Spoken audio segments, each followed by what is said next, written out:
Welcome back. Thank you for staying with us. You're on Kivumbi 2017, and the show today focuses on manifestos.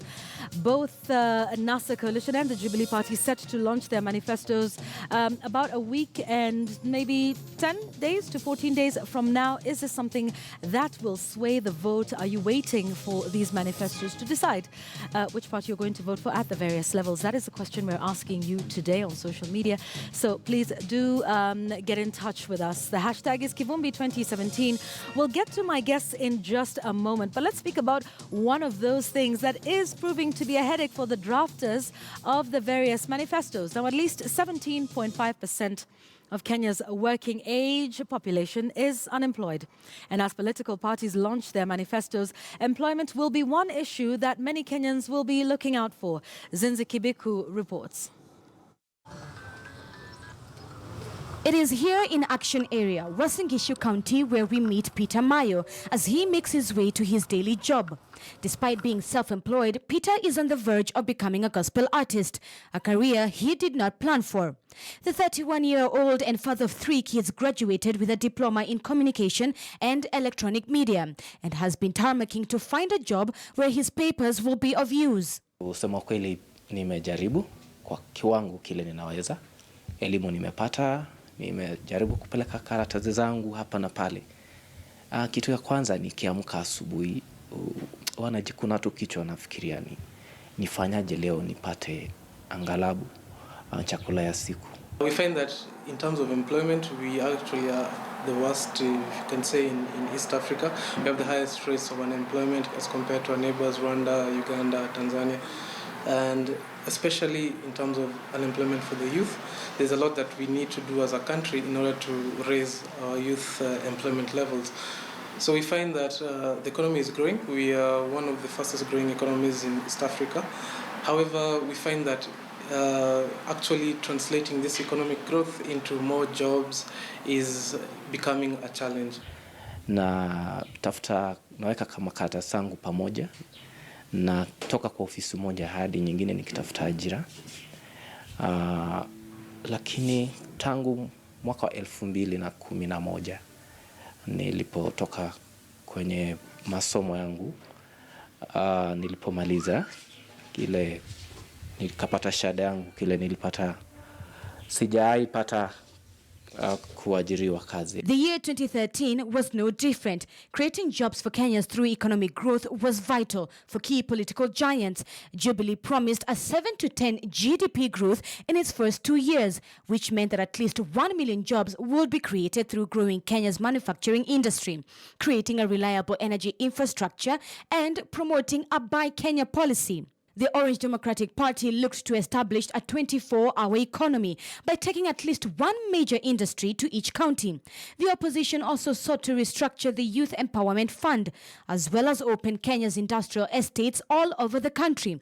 But were these promises achievable? No mean feat when you say that you want to have a 24-hour economy, when you say you want to have a major industry in every county, when you say that the economy will grow between 7 and 10%. These are not small number that you just throw around. So a lot is needed. And it has really been not that easy. I've really struggled. I've worked hard. Nikiamka asubuhi, that is what I do. So I will say that it's not all noise, since you have to look at it objectively. There's a bit of progress that you can actually see.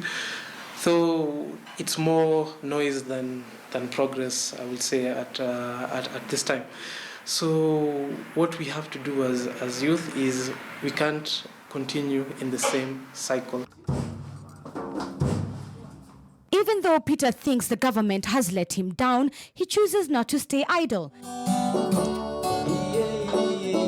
as he continues to seek greener pastures. Badala ya kukaa hivyo, meanwhile napoendelea kutafuta ajira, najishughulisha kwa njia moja ama nyingine. Mungu alinipatia talanta ambayo natumia. Naweza cheza instruments, musical instruments, kutoka piano, drum set, nacheza pia pamoja na guitar. Na kwa hivyo mara nyingi najihusisha kutrain vijana ili angalau nipate kidogo cha sabuni.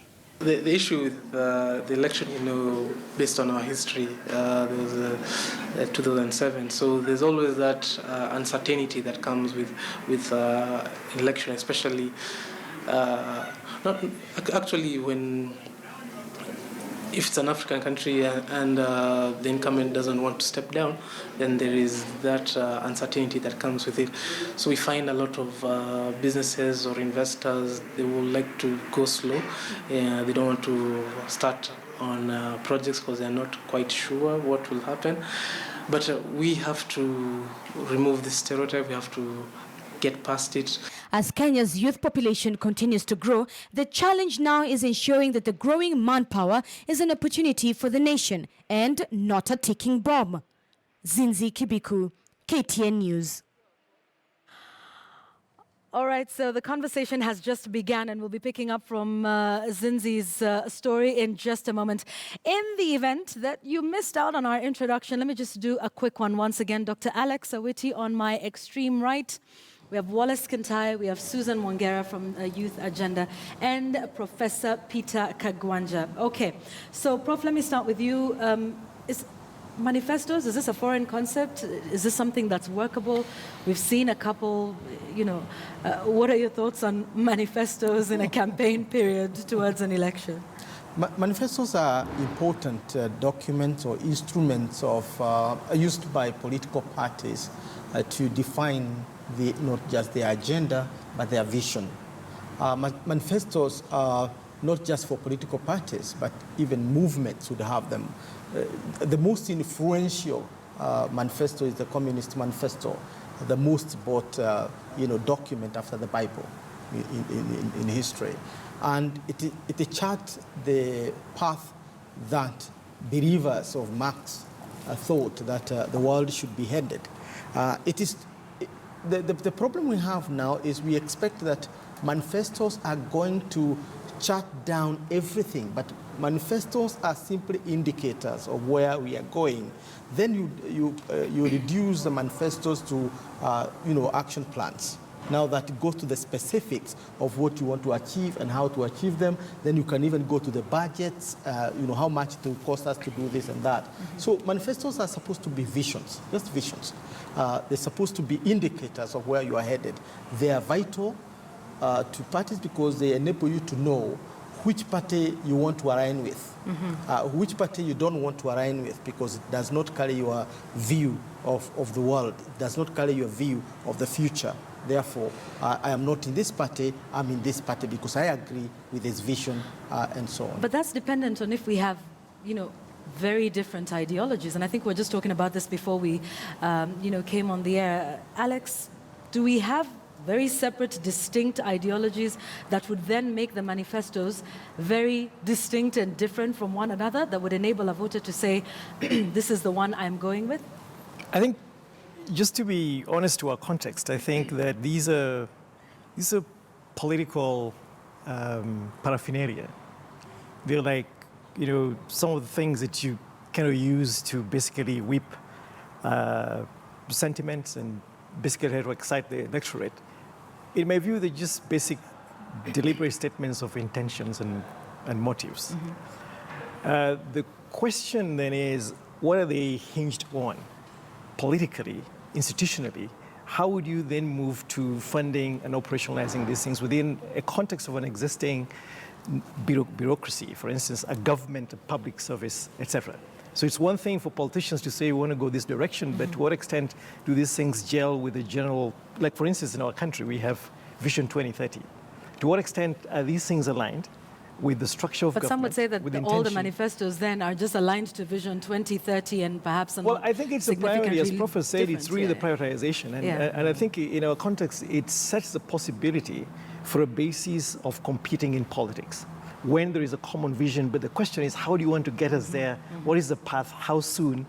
What are those steps that you want to use? So the Vision 2030 has all these aspirations, but one party might say, I want to get at this through this, and education is my instrument. Okay. The other guy will come and say industrialization is my vehicle. Somebody will say it's infrastructure of this kind that is my instrument. Somebody else will say it is social services as a bridge to building stronger, safer, more prosperous, inclusive communities. So different paths towards a common destination, It provides which for that Kenya basis, right now might be Vision 2030. But you mentioned something about it being perhaps affordable, feasible.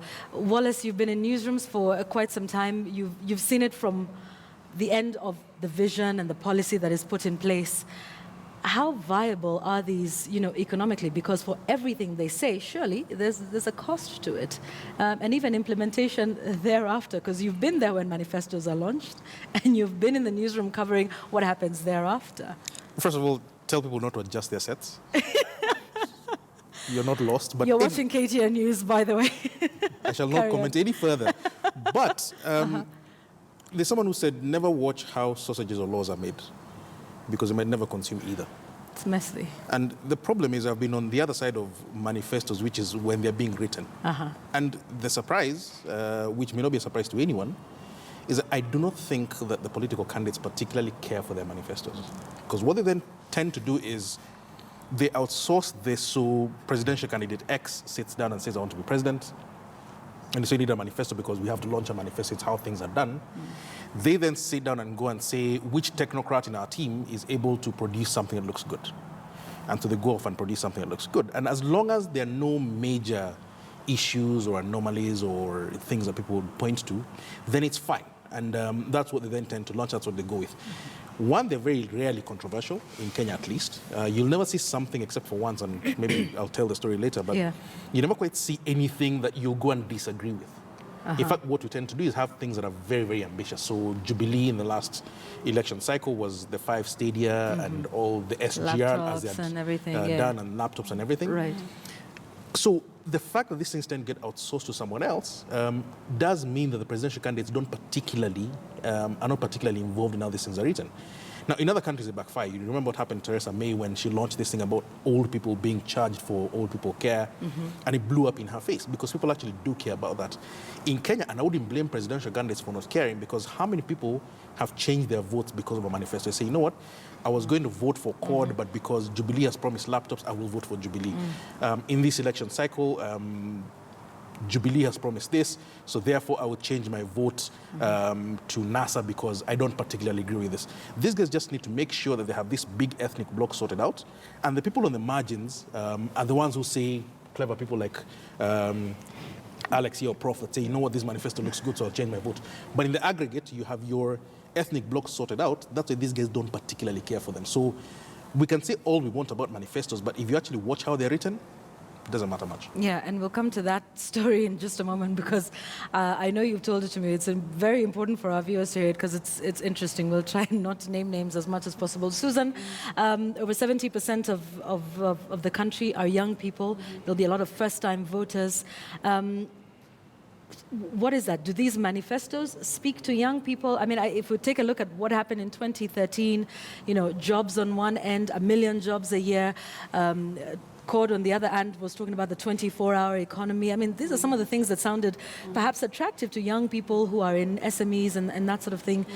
Is there any way these documents speak to them, involve them, and are for them? Thanks, Yvonne. The first thing is that young people really don't care, and they won't read the manifestos. If you ask a number of young people, especially the ones between 18 to 25, I don't think a majority have ever even opened the Jubilee manifesto, neither did they even look at the CORD manifesto. So that's a starting point, because again, I think the nature of the way we write our manifesto is that they're too detailed. And I think I want to agree with Prof, is that instead of just presenting the vision and the pathway to what and your priorities, we end up putting details that should actually get into an operational plan, because even within our organizations, we do strategic plans, which is just a vision of the organization. And you take your time every year to just reflect on what you have been able to achieve vis-a-vis what you had planned to do, and then you come up with an operational plan. So I think the first thing is that anyone right now sitting down to write a manifesto, whether it's for Jubilee or NASA, is that they should try and make it less detailed as possible. The second thing is that... But isn't that the problem then? I'm sure we'll all be tearing it apart and saying, well, this is rather general. How are you going to do this? We want the details. I mean, I don't know, where's the balance between the two? We want the details because we are a society that loves details. In fact, even if you go to the supermarket right now, you'll find people contributing. I say something, you say something, you say something. We love details. But the fact of the matter... We love arguing. I think we also love arguing. So and maybe the political parties are waiting for you launch yours and then I see what gets into yours. Because I remember when we were doing an assessment of the political party, for example, nomination rules, we actually realized that the drafters, it's like they were actually paid. You do copy and paste or find and replace. They were only replacing the names of the political parties. So I think, and especially even like the issues that they will attempt to address, you can't run away from issues to do with jobs. So because if 70% of the population is below the age of 35, you must address that. But don't give too many narrations about how you're going to just say, I am committed to creating employment, and these are the 5 things I will prioritize for the next 5 years. And then you can get into the details later when you're developed, because the ministries responsible for youth, for example, ministry responsible for trade, ministry responsible for all those things, will come and generate their own strategic plans. Based on the manifesto. So people just want to know, where is your commitment? Do you... Okay, can we talk about funding of a lot of these things that are in there? And Wallace, let's talk about how much it costs to put in a lot of these promises. I mean, when you say you're going to build 5 stadia, when you talk about a 24-hour economy, I mean, that sounds great, yeah. But so, you know, what goes into that and how much does it cost? And perhaps as we're doing this, we can take a look at our Super Bowl. We'll have some graphics, because the big one that the two seem to agree on now is free secondary education. It's going to cost some serious amounts of money. This is from something we did last night in terms of the allocations for this current financial year that's ending at the end of the month and for the next. And we just took a look at then if we were to actually fully fund properly free secondary education, where an individual walks into a school and walks out with a KCSE certificate at the end. You'll move to the next one, you'll find it's, you know, hundreds of billions of shillings. Quite frankly, for full tuition, those are some of the amounts we're dealing with. And we haven't even put in, you know, building schools, you know, to be able to absorb, you know, the high numbers that will go in. Does it matter? Are these plans usually viable? First of all, don't forget that there's already free. First of all, it's not free. Yeah, it's being paid for by taxpayers. Yeah, right. No, it's being paid for by taxpayers. Yeah, It's never free. True. Second issue is that free secondary education has existed for a very long time. The government came in quite a few years ago and said free primary education is done. Right. Let's move on to free secondary education. But moving on to the bigger picture, part of the problem with manifestos is that it's a lot of fluff. You'll say something that sounds nice. Who will disagree with the fact that education is important and there are people who can't afford it? So therefore, at what level? So the disagreement might be, do we stop at primary, do we stop at secondary, do we even do it up to university? Someone will say the problem with Kenya is that we haven't invested in infrastructure, so we do need infrastructure. So all the manifestos will talk about that. The difference becomes, do you build a railway, do you build roads, do you build this, do you build that? People may speak about something else, security, all these things. There's never disagreement about the big picture. So when you come now to writing the manifesto and saying, here it is, one of the things that the UK, and the reason I keep on referring back to the UK is because it's the most recent that we have, is the biggest thing was about costing manifestos. So Jeremy Corbyn, who's the leader of the Labour Party, came and put a manifesto together, and people said, no, it's unrealistic because it can't do this and can't do that. But he said, no, it's costed. So we know how much it will cost. The disagreement is who pays for it. So do we raise taxes? Do we or do we borrow? Yeah. In Kenya, like Susan says, no one actually cares enough about that level. Should we care enough about that level of detail? Should we ask those questions about what it's going to cost? You're going to ask, Prof is going to ask, Susan is going to ask, I'm going to ask, Alex is going to ask. But to a large degree, it doesn't matter, because who is sitting there saying, I will vote for Uhuru Kenyatta? This is the first election that I know of where social media has been a huge player. So it was in 2013, but now it's much larger. If you look at the most educated, most exposed, most erudite people on social media, you will still tell 95% of what their opinion is by their last name. So the fact is, whatever this gets put together, even if someone comes and says we'll fund all the way to university, and even if you want to have a PhD, the government will pay for it, the person who was planning to vote for Uhuru will not change their mind because of that. The they'll person who's vote voting anyway. for Raila will vote for it. So costing is important, but will it matter in the big picture? I don't think so. All right, Alex, and we'll go to Lofty in just a moment, because we are conducting a poll out on the streets of Nairobi, asking people what they think should be prioritized in manifestos across that. So, Alex, how do we then make this accountable? I mean, I think this is one of those where, people have been asking Jubilee, so where are the 5 stadia, where are the laptops, and, that sort of thing. So how do we keep them accountable to these promises they're putting in the manifesto? I guess in the digital age and in kind of the eruption of public engagement in political processes, especially what politicians say, what they deliver, Jubilee is a classical case. It's a great case study. In 2013, Mr. Kenyatta came up with 23 plans, like areas of governmental activity, based on resting on 3 pillars, okay? And then he morphed into that and talked about a 9-point plan, and I think he was getting very close. So if you look at the 9-point plan and look at the 23 areas of activity, I think there was some kind of evolution in his understanding of the realities of government vis-a-vis the aspirations and the lofty ambition of the political process, where you promise the planet, but you come back and you can't deliver. But it goes back to the points that all of us have made. It's when you wake up in the morning, you have government, you're sitting in that great office, and you have a cabinet to stitch together. You have a government bureaucracy, and then it hits you like you never imagined that it actually costs something, that you got to pay for it, and it's got to fit somewhere in all of these things. And it's Kenyan taxpayers who and I will think pay when we for it, talked about building the SGR, I don't think that we really came to terms with 320-something billion that is going to go into this piece of gleaming steel. And everything else, the ambitious infrastructure, the African Development Bank has costed the infrastructure deficit. But I don't think that African governments have come back to take pause and say, well, what does this really mean? Can we really pay for it? There's a huge deficit in provision of essential services. Yes, primary education is free, secondary education, but the question is, at the capitation of about $100 per child per year, and in primary school about $10 per child per year, what does that buy you in terms of education? Tuition, saying that you've paid the teachers, but we know it takes more than just a teacher in a classroom for kids to go to school. What will happen to Alliance and Maseno and Mangu? Kids will start hemorrhaging out. Lenana, I went to Maseno. Kids start hemorrhaging out of these places because then it just becomes very difficult to sustain that process, because then you can't charge 100,000, 120,000 per year. That means that you have government basically coming into a place where private sector then becomes the next option for offering free education. But I think what is interesting is that after Jubilee in 2017, everybody's going to be very careful about what they promise. Right. Because Kenyans are now paying attention. Uhuru suddenly woke up and is being reminded of all these things that he promised to do. Right. And if he ever shows up in a debate, that's the question that is going to be there. And when we get into the last mile of this political process, those questions are going to pop up from the many number of presidential candidates to ask the president to account. But will it change anyone's vote? That's a question. And that's an important question. It might make the political process more accountable. Okay, so let's ask that question, Prof. Just hold that thought for one moment. Let's listen to what the people are saying and whether this is something that will change their vote. Lofty Matambo is out on the streets around Kencom. I hope if you're out there, please make a point of joining him, where we're conducting our People's Poll. Lofty, kunaendeleaje sasa hivi?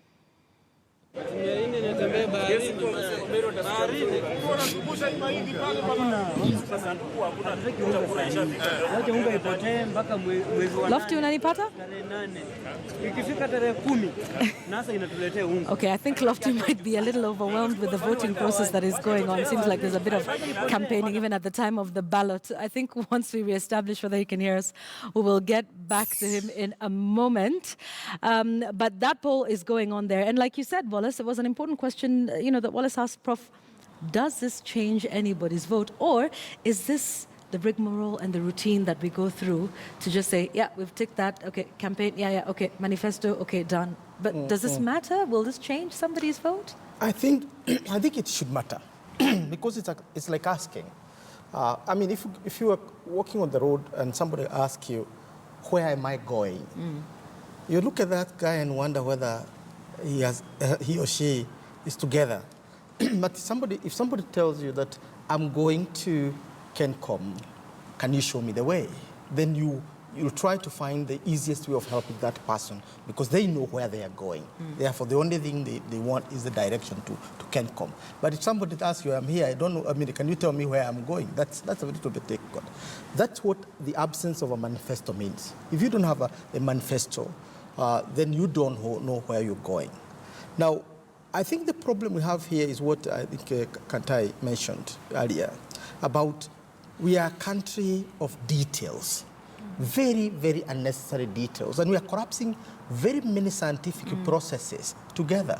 Now, what we are calling manifestos here are actually budget statements in huge ways. Yeah, from the detail that's put in there. I looked at Jubilee, and I'm usually very sympathetic to Jubilee. I looked at their manifesto, you know, the manifesto, and I looked at 226 promises, concrete. 72 pages. Yeah, I'm looking at the concrete promises, and I said, this is setting up yourself to failure. So look at President Kenyatta has delivered one of the greatest achievements in this country since 1900, which is a new railway. We've never had that since 1900. Yet, he's going to be pinned down on details about stadiums, about Unga, about this, because... But are there details about stadium? No, I'm talking about the details. That's the point. Because if you zeroed in on specific 2 or 3 issues, for example... But on the converse, Prof, can he not then still use that manifesto to his benefit and say, okay, fine, I made 226 promises, this is what I was able to do. And this is work in progress. Yeah, and this is work in progress. Can it not be flipped on its the truth of the matter is that's not what has happened. You do the aggregate. So, of course, the opposition, for the purpose of winning this game, you will have to focus sharply on the failures. The successes don't matter to your opponent. What matters are your weaknesses. And when you have this wide plethora of promises, like 226 concrete promises about level 6 hospitals, these hospitals, that detail, that's where they say the devil is in the detail.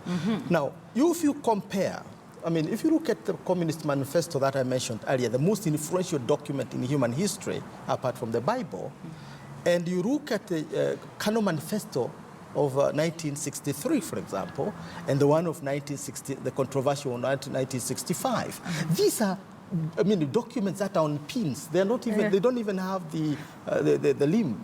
They're so thin. You can read them in about 1 hour. You're done with them. Why? Because they spell out the principles of the direction where the country is going. Okay. But can the politician do that and survive? No.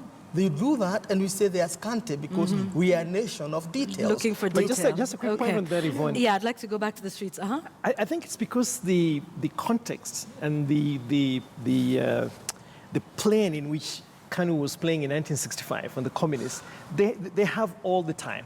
Here you have a president who has a 5-year election cycle.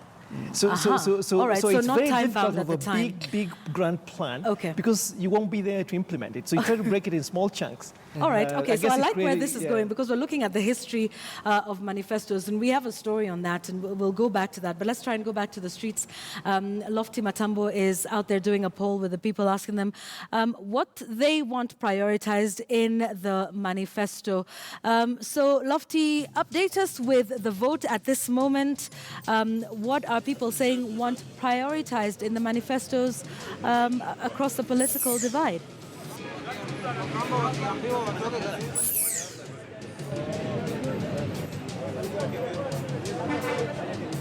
Naam, shukran sana mwenzangu Yvonne. Bila shaka kama swali hilo ambalo tumeuliza hapa, je, watu watapigia kura kigezo kipi ama ngome ipi ama nguzo ipi ambayo wangependa kuiona katika manifesto za vyama vya kisiasa? Labda kuripoti tu kidogo Yvonne kwamba kumekuwa na kioja hapa katika kituo hiki cha kupigia kura cha KTN News, ambapo mmoja wa wasimamizi wa kura kwa jina Dennis karibu atolewe nywele kwa maana alikuwa anahesabu kura vibaya ambazo ilikuwa ni kura za chakula kama kigezo ambacho ni kama chakula kinachukua idadi kubwa sana ya kura zile. Kwa hivyo tutafungua masanduku haya ya kupigia kura ili tuweze kuhesabu kura hizi, kisha tuchukue maoni ya wananchi ambao wamekita kambi hapo kutoka mida saa 12. Kwa hivyo chakula tumimine pale alafu tuanze kuzihesabu.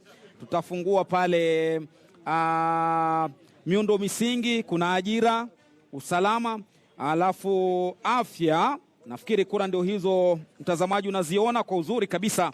Alafu elimu, yani katika kile kigezo cha kutoa Wakenya ujinga, yani elimu. Naam, kwa hivyo kura zinapoendelea kuhesabiwa nitachukua maoni Levis pamoja na Dennis ambao wanaendeleza shughuli nzima hii ya kuhesabu kura. Nitachukua maoni ya Wakenya ambao wamepiga kura hizi, tukianza na huyu bwana hapa. Turudi nyuma kidogo, tupunguze mishemishe, kura zahesabiwa kwa njia huru na haki, au sio? Naam, jina lako? Majina yangu naitwa Nixon Mwale. Nixon Mwale, tutakushikia mikrofoni upunguze mori kidogo, sio? Haya, umepigia kura kigezo kipi? Nimepigia kura kigezo cha chakula. Chakula? Yeah, chakula. Kwa nini chakula, na naona pale kuna usalama? Mbona hukuchagua usalama? Nimechagua chakula kwa sababu bila chakula huwezi enda kulinda usalama mahali.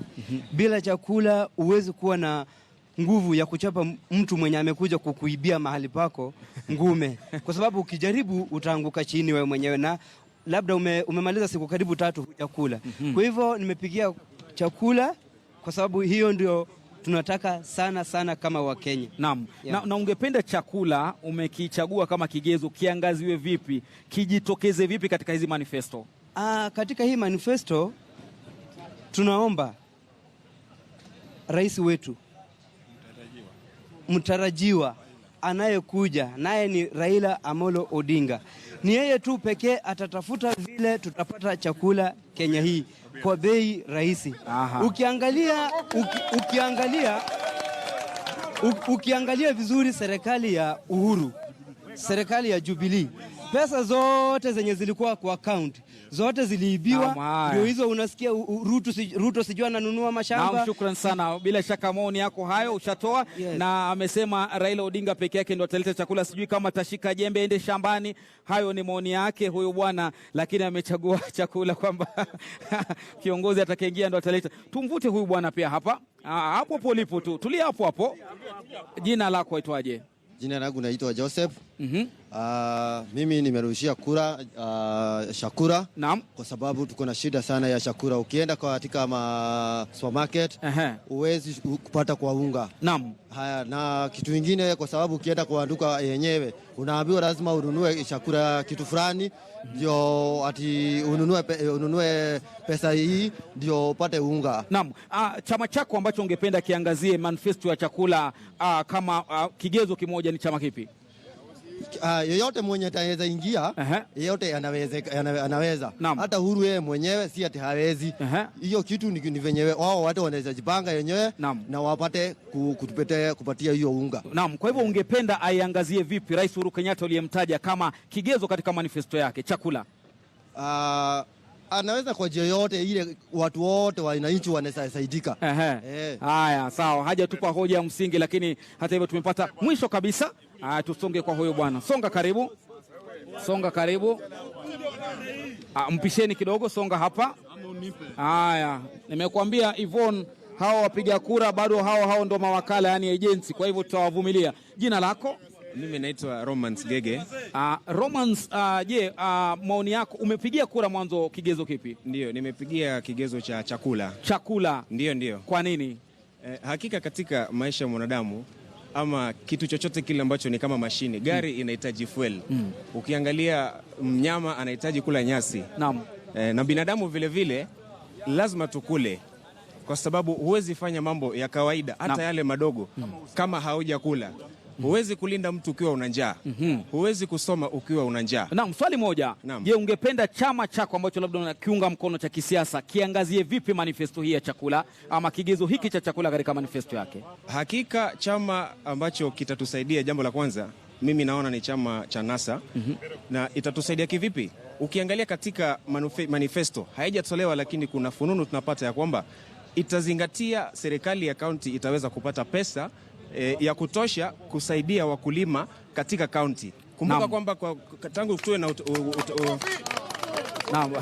tangu tuwe na ugatuzi itakuwa ni rahisi sana, kwa sababu unaona kama sasa tunapata barabara kwa zile barabara ambazo zilikuwa haziko. Naam, shukran. Shukran sana. Bila shaka cha kushangaza Yvonne kwamba hawa ni vijana, na tunajua kwamba donda sugu ambalo kila mtu analifahamu ni ajira hapa, lakini wote wengi hawa wamepigia kura chakula na kujitetea. Kwa hivyo tutapumzika kidogo, tuchukue pumziko kwa muda mfupi, lakini usiondoke mtazamaji, manake kivumbi bado kinaendelea.